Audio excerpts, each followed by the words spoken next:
Hi hello Telangana రాష్ట్ర ప్రజలందరికీ నమస్తే గుడ్ మార్నింగ్. ఈరోజు వరంగల్ వాయిస్ దినపత్రికలోని మెయిన్ పే ఎడిషన్ వార్తా విశేషాలు ఎట్లా ఉన్నాయో చూద్దాం.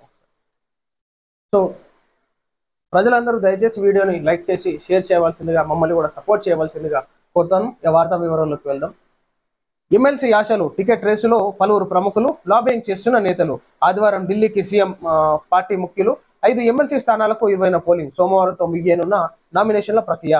రాష్ట్రంలోని వివిధ ప్రాంతాలకు చెందిన పలువురు కాంగ్రెస్ పార్టీ సీనియర్ నాయకులు ఎమ్మెల్యే కోట, ఎమ్మెల్సీ సీట్లపై ఆశలు పెట్టుకున్నారు. మార్చి 29వ తేదీ నాటికి శాసన మండలిలో 5 స్థానాలు ఖాళీ కానున్న నేపథ్యంలో ఈ స్థానాలకు ఎలాగైనా కైవసం చేసుకోవాలన్న పట్టుదలతో పోటాపోటీగా లాబింగ్ చేస్తున్నారు. అయితే మొత్తం 5 సీట్లలో అధికార కాంగ్రెస్ పార్టీ 4 స్థానాల్లో గెలిచే అవకాశం ఉంది.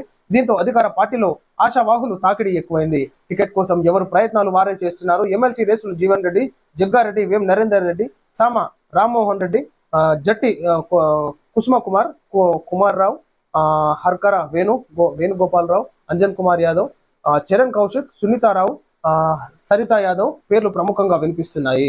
వీరంతా పార్టీ అధిష్టానాన్ని ప్రసన్నం చేసుకునేందుకు విశ్వ ప్రయత్నాలు చేస్తున్నారు. అయితే సోమవారంతో నామినేషన్ ప్రక్రియ ముగియనున్న నేపథ్యంలో కాంగ్రెస్ పార్టీ కసరత్తును ముమ్మరం చేసింది. ఆదివారం ముఖ్యమంత్రి రేవంత్ రెడ్డితో పాటు పార్టీ ముఖ్యులు ఢిల్లీ అధిష్టానంతో చర్చలు జరిపి లిస్టు ఫైనల్ చేయనున్నారు. ఈనాడు కాంగ్రెస్ పార్టీలో మేము గెలుస్తాం ఖచ్చితంగా అని అనుకోవడం చాలా తప్పు. ఎందుకంటే ఈనాడు చూసుకోవచ్చు, తెలంగాణ రాష్ట్రంలో మాకు పోటీ లేదని కాంగ్రెస్ నాయకులు అనుకున్నారు. కానీ రీసెంట్గా మనం బీజేపీ అభ్యర్థి గెలవడం చూసినాం. కాబట్టి సో ఈ ఎలక్షన్స్ కూడా ఎట్లయితే ప్రజలు ఎట్లాగో చూస్తూ ఉన్నారు. ఎట్లా జరుగుతుంది తెలంగాణ రాష్ట్రంలో, పాలన ఎట్లా జరుగుతుంది, పరిపాలన ఎట్లా జరుగుతుంది, ప్రజాపాలన ఎట్లుంది అని చెప్పేసి చూస్తూ ఉన్నారు. కాబట్టి ఈనాడు ఇచ్చిన హామీలు నెరవేర్చకపోవడంతో ఎలక్షన్స్లో పోతే మాత్రం ఖచ్చితంగా ఎమ్మెల్సీ ఎలక్షన్స్లో ఏ విధంగా ప్రజలు ఓట్లు వేస్తున్నారు గ్రాడ్యుయేట్స్, అదేవిధంగా వచ్చేటటువంటి స్థానిక సంస్థల ఎలక్షన్స్లో కూడా చూసుకోవాల్సి ఉంటుంది. ఎందుకంటే తెలంగాణ రాష్ట్రంలో ఈనాడు 100 రోజుల్లో అన్ని హామీలు నెరవేరుస్తామన్నారు. కానీ ఇప్పుడు సంవత్సరం దాటిపోయింది. విద్యార్థులకి, నిరుద్యోగుల పరిస్థితి ఇంకా పెరిగిపోతుంది, దయనీయంగా మారింది.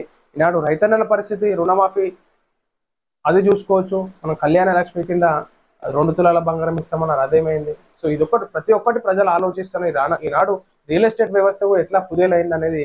ఈనాడు ఎక్కడ పోయినా కానీ, ఏ గ్రామాల్లో పోయినా కానీ ల్యాండ్ రేట్లు తగ్గిపోయినాయి. ల్యాండ్ రేట్లు తగ్గిపోతే టోటల్ రెవెన్యూ మొత్తం ఆగిపోయింది. రిజిస్ట్రేషన్లు లేవు.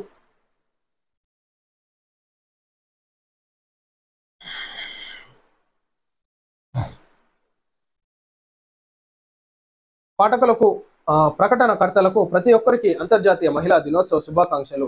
ఇటు వరంగల్ వాయిస్ మేనేజ్మెంట్, చిత్రకారుడు అమంచి రవి, సర్వేయర్ ఉర్సు. సో ఏదైతే వరంగల్ వాయిస్ దినపత్రిక తరఫున మరి పాఠకులకు, ప్రకటనకర్తలకు ప్రతి ఒక్కరికి అంతర్జాతీయ మహిళా దినోత్సవ శుభాకాంక్షలు ఇక్కడ వరంగల్ వాయిస్ తరఫున చెప్పడం జరుగుతుంది. సో మహిళలందరూ కూడా చైతన్యవంతం చేస్తూ ఈనాడు మహిళలు కూడా ఎన్నో ఉద్యోగ అవకాశాలు వెతుక్కుంటూ ఉన్నారు. ఈనాడు మేము కూడా వారికి ఏం పురుషులకు తక్కువగా అన్నట్టుగా ఈనాడు ముందుకు వస్తున్నారు. ప్రతి దాంట్లో ఉద్యోగాల్లో కానీ, రాజకీయాల్లో కానీ ప్రతి ఒక్కరికి ఛాన్స్ వాళ్ళకి వాళ్ళు తెలివిగా వ్యవహరించడం జరుగుతుంది. సో ఇదే విధంగా ఇంకా మహిళలు చైతన్యవంతం కావాలి.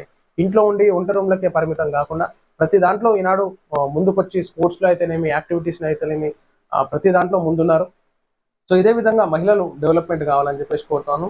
అదేవిధంగా మరి వరంగల్ వాయిస్ తరఫున కూడా మహిళలందరికీ మహిళా దినోత్సవ శుభాకాంక్షలు తెలియజేయడం జరుగుతుంది. సమస్యలను ధైర్యంగా ఎదుర్కోవాలి. విభిన్న రంగాల్లో రాణిస్తున్న మహిళలు.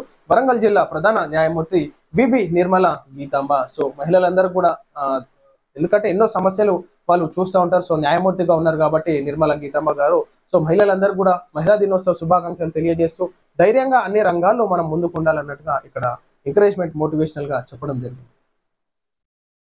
తాగునీటి ఎద్దడి రాకుండా చూడాలి. నగర మేయర్ గుండు సుధారాణి కమిషనర్తో కలిసి ఇంజనీరింగ్ అధికారులతో సమీక్ష. సో అయితే తాగునీటి సమస్యలు రాకుండా ప్రజలకి ఎప్పటికప్పుడు మరి ఎక్కడ ప్రాబ్లమ్స్ ఉన్నా కానీ, నీటి ఎద్దడి ఎక్కడున్నా కానీ దాని సమస్యను పరిష్కరించి ప్రజలకి నీటి సౌకర్యం అందించాలన్నట్టుగా ఇక్కడ ఇంజనీరింగ్ గారు, అదేవిధంగా నగర మేయర్ గుండు సుధారాణి గారు చెప్పడం జరుగుతుంది. సో ఇది ప్రజలారా మనం చూస్తాం ఈరోజు వరంగల్ వాయిస్ దినపత్రిక. సో ఇక్కడ ఒకటి వార్త ఉంది.